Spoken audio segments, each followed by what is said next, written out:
నిన్ననే మాట్లాడుకున్నాం మనం. నిన్న మొన్న నేను ప్రస్తావించా. బ్రిటన్‌లో పబ్లిక్‌లో తిరుగుబాటు పతాక స్థాయికి చేరింది.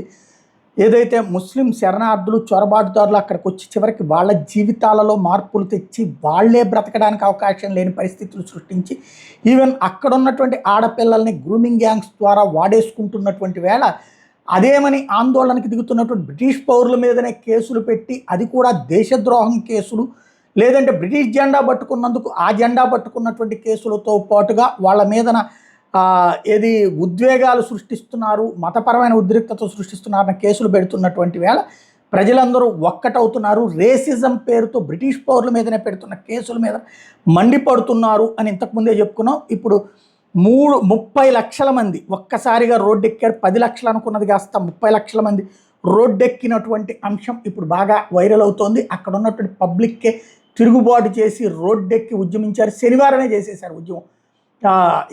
ఎలా వీళ్ళందరూ కూడా కోరుతున్నటువంటిది బ్రిటన్కి స్వేచ్ఛ కావాలి, బ్రిటన్ పౌరులకి స్వేచ్ఛ కావాలి, చొరబాటుదారుల నుంచి స్వేచ్ఛ కావాలి, శరణార్థుల నుంచి స్వేచ్ఛ కావాలి, రక్షణ కావాలి అక్రమార్కుల నుండి అని చెప్పేసి బ్రిటిష్ పౌరులు అడుగుతున్నారు.